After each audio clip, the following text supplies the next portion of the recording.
What's up, Facebook? Alrighty. I'm feeling good. Are you feeling good? It feels good to be back in the studio. I say that. Absolutely, absolutely. My little home studio and our shaky cam wasn't quite cutting it for a while, but we're back here now in the studio. So very nice. Yeah, it's good to be back. It's been a minute.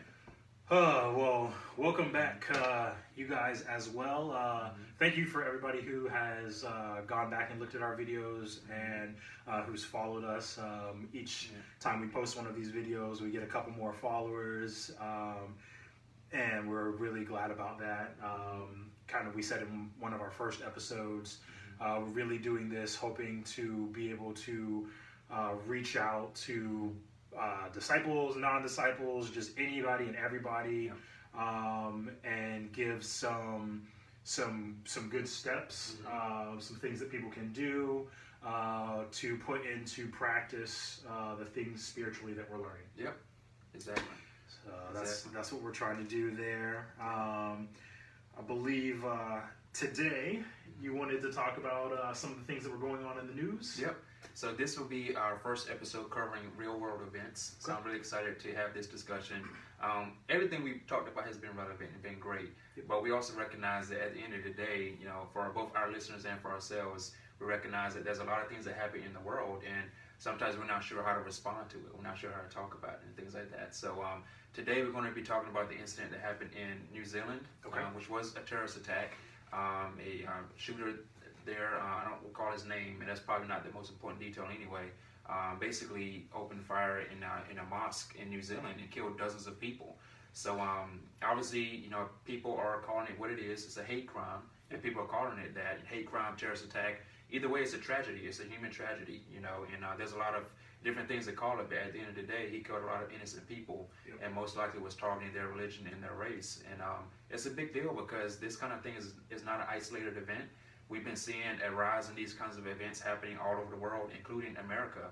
So here we're going to be talking about what is the response that we can have as righteous people that are attempting to be righteous. How can we respond to events like this? That's what we're going to be talking about today. Okay, very nice.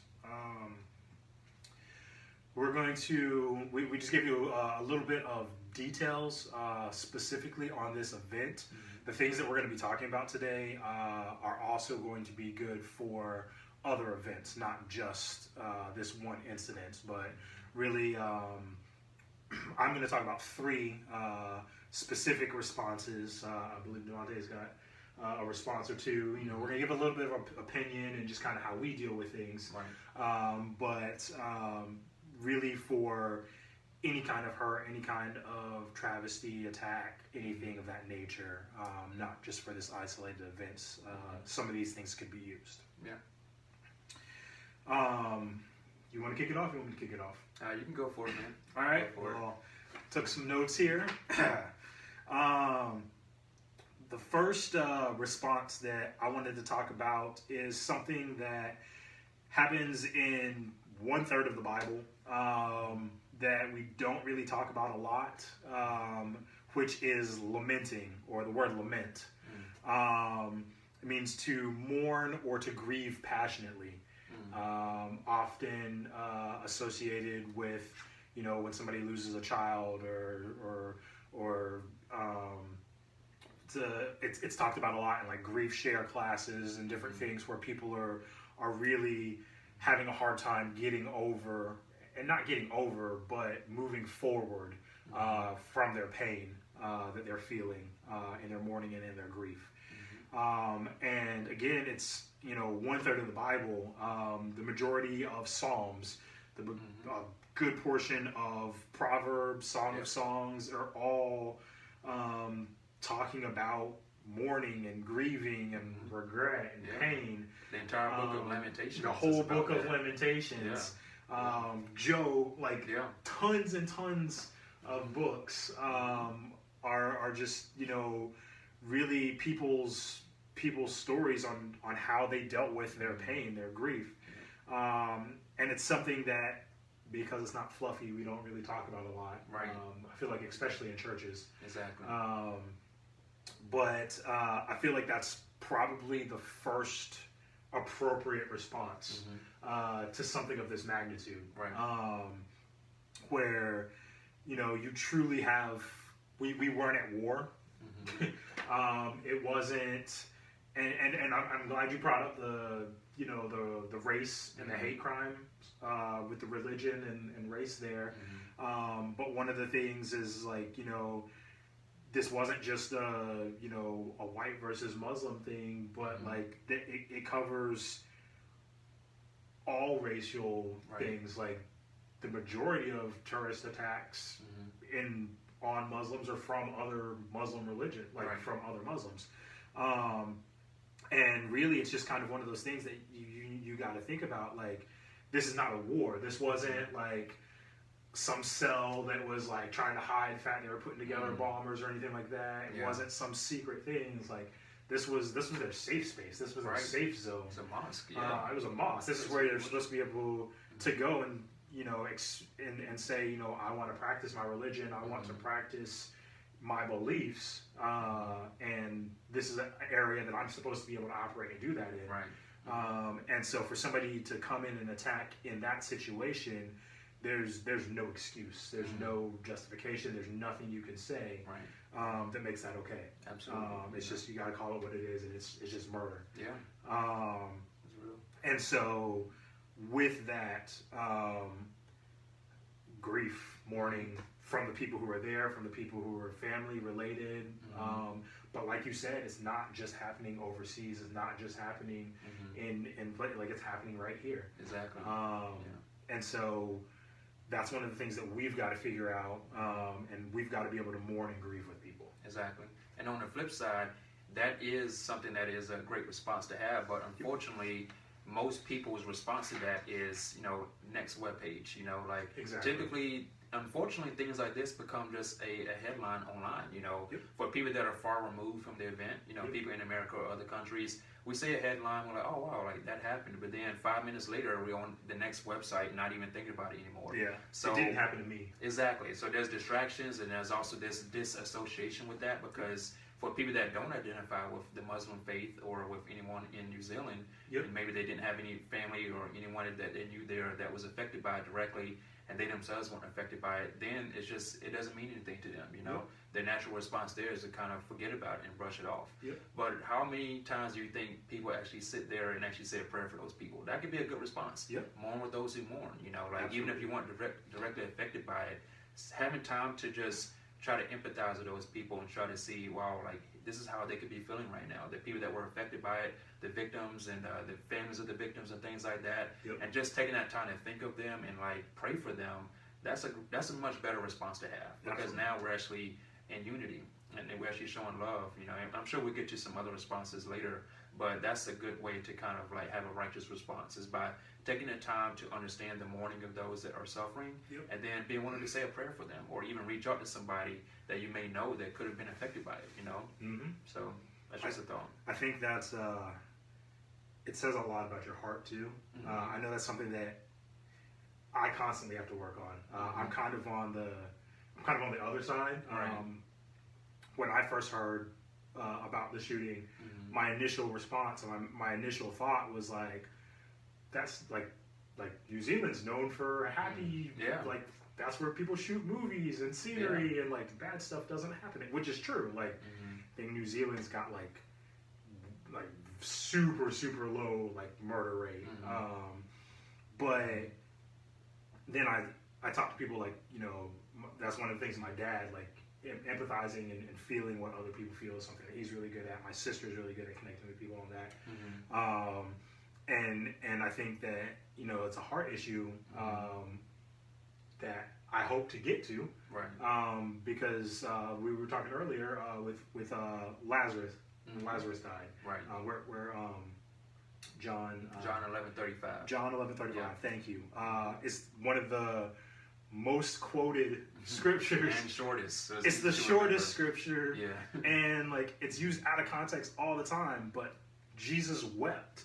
Like, really think about the context of it. It was like his friend had died, and he wasn't there. He didn't get to be there, and so like the family was hurting, and I think, I mean, I'm not going to know what Jesus would have done. But, like, I think a lot of that and the fact that he wept and the fact that he mourned the way he did wasn't just because it was his friend, but it's because the family was mourning and the other people were mourning, and they were like, well, if you would have been there, you could have done something.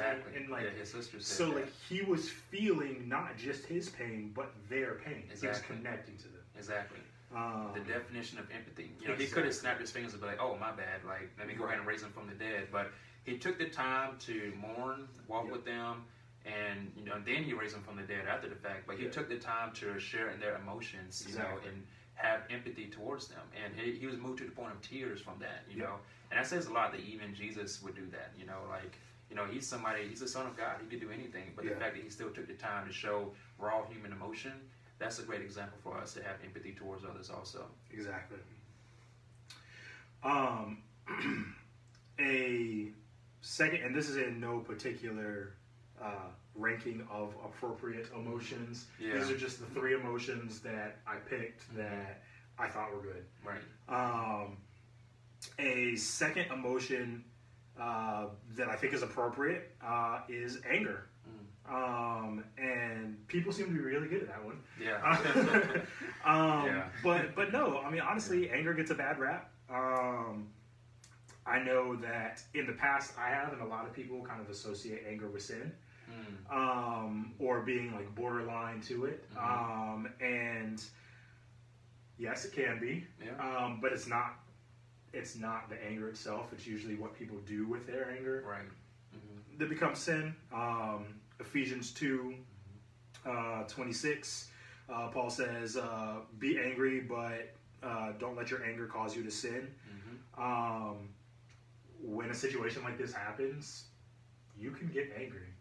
That's appropriate. Like, somebody just came in and murdered a whole bunch of people. Right. Like, that's sad. Yeah. It's angering. It's frustrating. You don't understand why. I mean, you understand why. Like, it's hateful, but like, you don't understand what would make somebody want to do that. Right. How can you hate a general group of people so much that you would just kill everyone, little kids, moms, that like, who aren't doing anything. Right. And so I think it's appropriate, and it's biblical to be angry over situations like this. It doesn't mean that we need to yell at people and scream at people. Yeah. We don't need to retaliate and rage out and hurt people. We definitely don't need to hurt anyone else. Yeah. We don't need to hurt ourselves. But like, it's a situation that you can get angry about. It's appropriate to be angry about. Absolutely.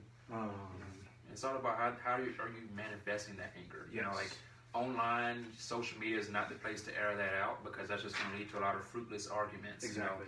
I mean, when was the last time somebody changed their mind as a result of an online argument? I've never seen that. It's just two people that end up really upset, even more upset, So how is that anger manifested? How is it expressed? Like, you have a righteous, indignant anger, against things that are wrong? Right. Is that your heart? Or is it just that you want to kind of just air your opinions and then look for a fight? That's not the right response to have. And the right response is not, cussing people out or anything like that. And also the right response isn't taking the person that committed that thing and then generalizing it to that entire race, to an entire section of race, because that can happen on both sides, and that's another thing that is not right to do either. At the end of the day, like, regardless of race, religion, whatever, we all have issues, and when one group from one particular race like does something like this, we can't project that on the entire race of people.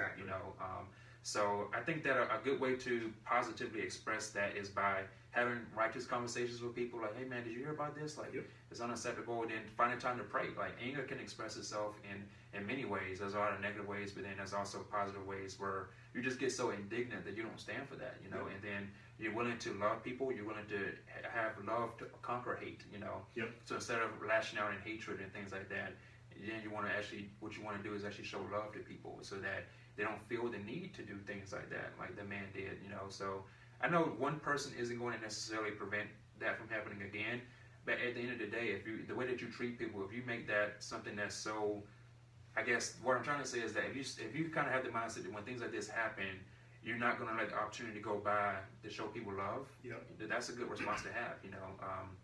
So that's something to think about, you know. It's really, I'm still figuring out that part as well. Like, how can you be angry and still be fruitful and spiritual in your response? Yeah. I'm still figuring it out myself, you know.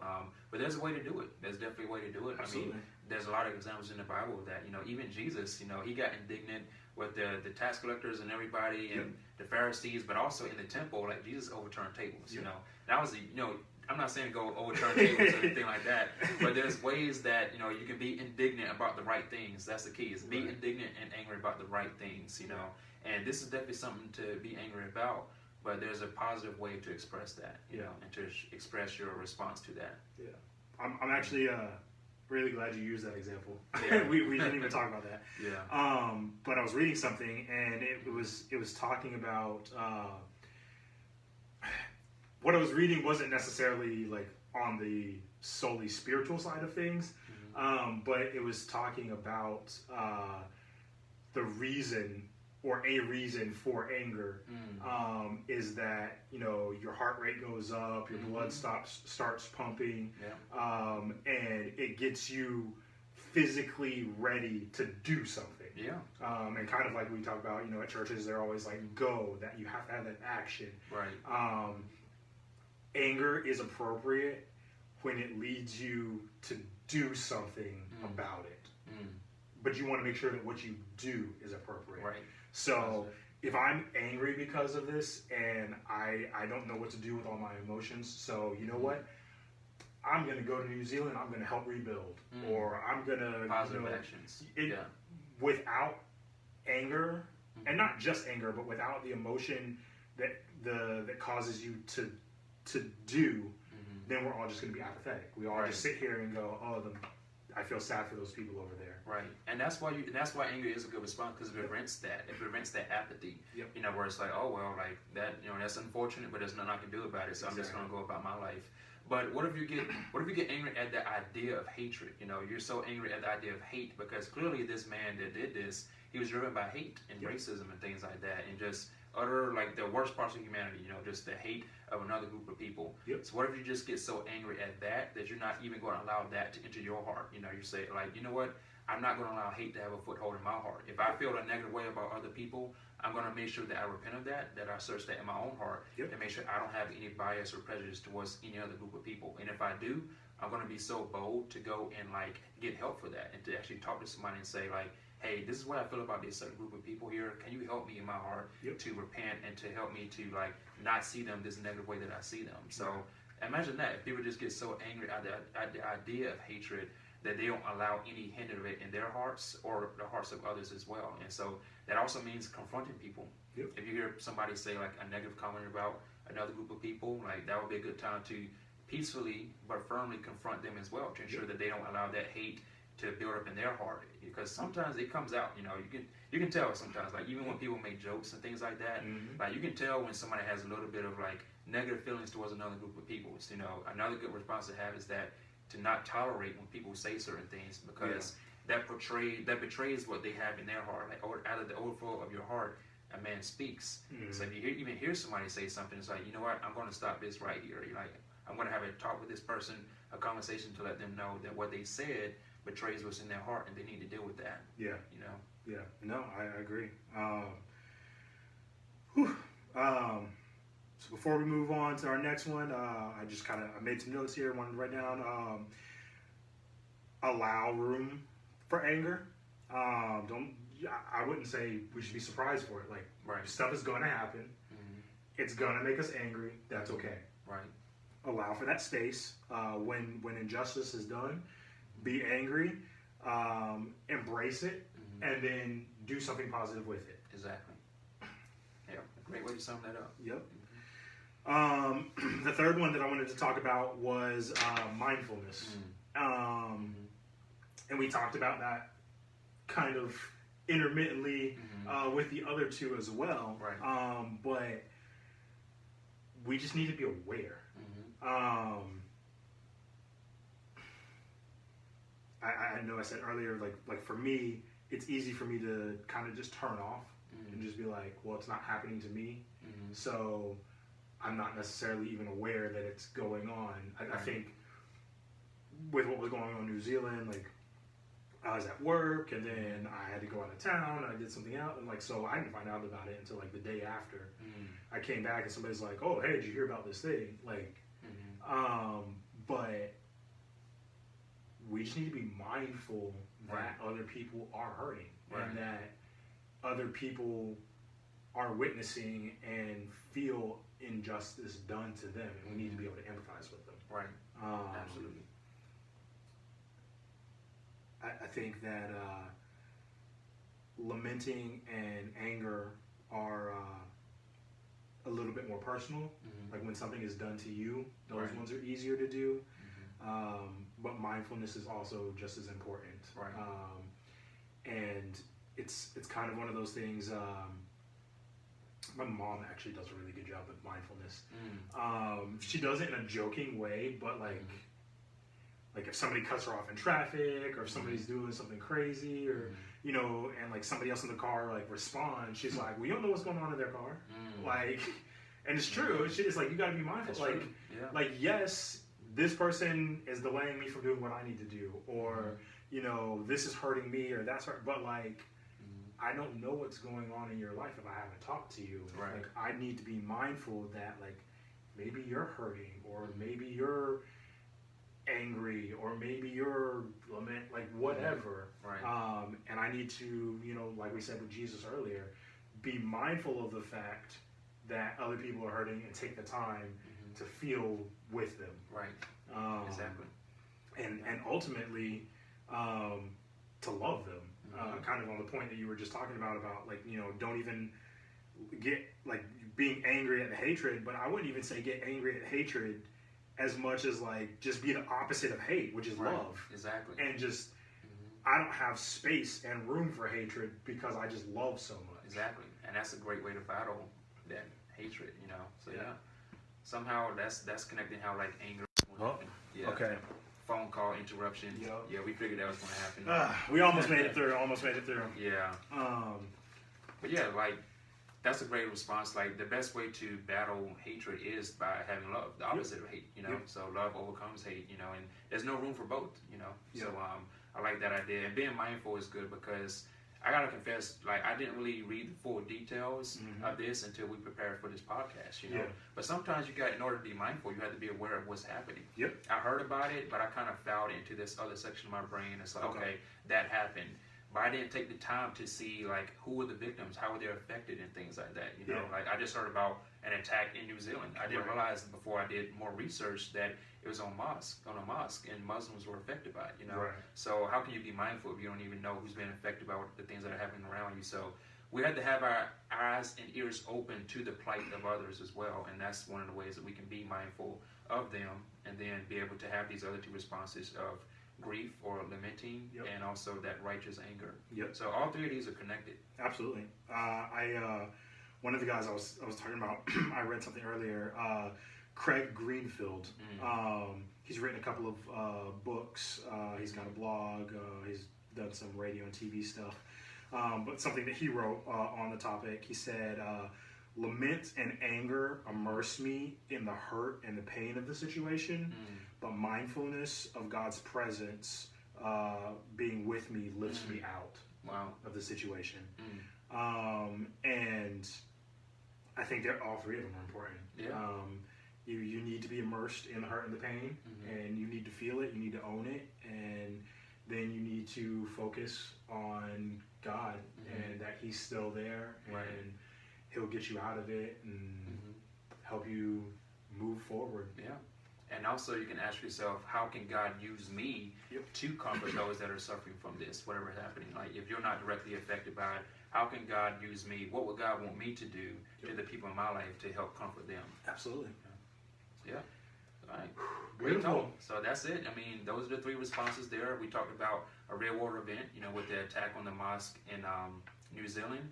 And we talked about three righteous responses to have to that, which is lament, you know, anger, and mindfulness. And all three of those are actually connected. You know, it's a great way to start responding to these types of things and not allow them to become just a headline that we forget about in 5 minutes. Absolutely. Well, guys, that's it for today. Thank you for joining us. And we will be back with you guys next time. We're gonna try some different things out, but we're gonna try to keep most of them in studio. But we will be back with you guys in a couple of weeks. So thank you much. Yep. Thanks for watching, as always. Beautiful. All right. Cool.